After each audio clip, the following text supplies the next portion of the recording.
বাংলাদেশের সাবেক প্রধানমন্ত্রী শেখ হাসিনার ঘনিষ্ঠজনদের বিপুল পরিমাণ সম্পত্তি রয়েছে যুক্তরাজ্যে। এই সংক্রান্ত একটি সংবাদ প্রকাশ করেছে ব্রিটিশ সংবাদ মাধ্যম গার্ডিয়ান।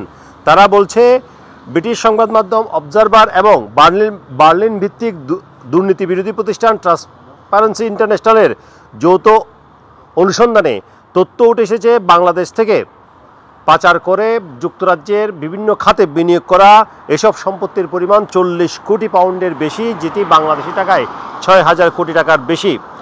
বাংলাদেশ থেকে পাচার করা এসব অর্থে যুক্তরাজ্যে মূলত আবাসন সেক্টরে এই সব বিনিয়োগ করা হয়েছে বলে জানানো হয়েছে। এর মধ্যে রয়েছে প্রায় 350টি সুবিশাল অট্টালিকার মালিক হয়েছেন অনেকে।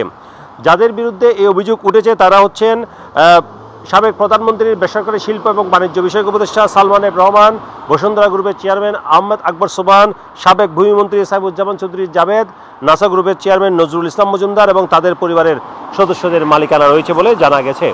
এই অনুসন্ধানে বলা হয়েছে, বর্তমানে এই সালমান পরিবারের সদস্যদের লন্ডনের মেফেয়ার এলাকায় গ্রসভেনার স্কোয়ারে 60টি বিলাসবহুল অ্যাপার্টমেন্ট রয়েছে। এর বেশিরভাগই অফশোর কোম্পানির মাধ্যমে কেনা। এর পাশাপাশি বলা হয়েছে, ভূমি নিবন্ধন কর্তৃপক্ষের যুক্তরাজ্যের যে তথ্য, সে অনুযায়ী দেশটিতে সাবেক ভূমিমন্ত্রী সাইফুজ্জামান চৌধুরী জাভেদ এবং তার পরিবারের 300টিরও বেশি সম্পদ রয়েছে।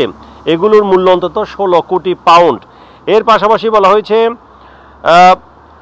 রাজনীতিকদের বাইরে বাংলাদেশের ধনী এবং প্রভাবশালী ব্যবসায়ীদেরও যুক্তরাজ্যে সম্পত্তি রয়েছে। এর মধ্যে যুক্তরাজ্যের সারে এলাকায় রয়েছে বসুন্ধরা গ্রুপের চেয়ারম্যান আহমদ ইকবাল সোবহান পরিবারের সদস্যদের দুটি সম্পদ। 1 কোটি 30 লাখ পাউন্ড দিয়ে অফশোর কোম্পানির মাধ্যমে এসব সম্পত্তি কেনা হয়েছে। এছাড়া বলা হয়েছে, নাসা গ্রুপের চেয়ারম্যান নজরুল ইসলাম মজুমদারের বিরুদ্ধেও অর্থ পাচারের অভিযোগ রয়েছে।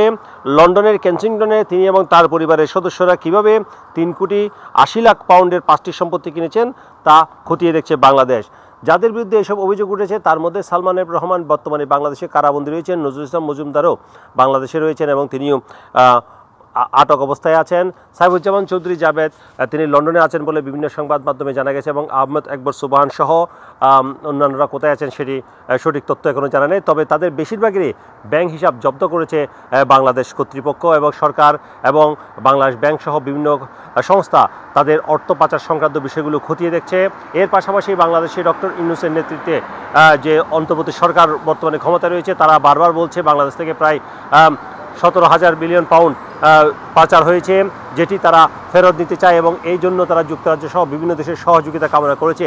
এই অবস্থায় এ ধরনের একটি তদন্ত প্রতিবেদনে যেখানে দেখা গেল বাংলাদেশের সাবেক প্রধানমন্ত্রী শেখ হাসিনার ঘনিষ্ঠজনদের এখানে যুক্তরাজ্যে বিপুল পরিমাণ সম্পদ রয়েছে, এখন এগুলো হয়তো বা খতিয়ে দেখা হবে কীভাবে এগুলো যুক্তরাজ্যে এই অর্থ কীভাবে এসেছে, কিংবা এটি পাচার হয়েছে কিনা। যদি পাচার হয়ে থাকে তাহলে হয়তো বা যুক্তরাজ্য থেকে সেগুলো ফিরিয়ে নেওয়ার জন্য বাংলাদেশ অন্তর্বর্তী সরকার যুক্তরাজ্যের সাথে ব্যবস্থা কর্তৃপক্ষের সাথে কথা বলতে পারে।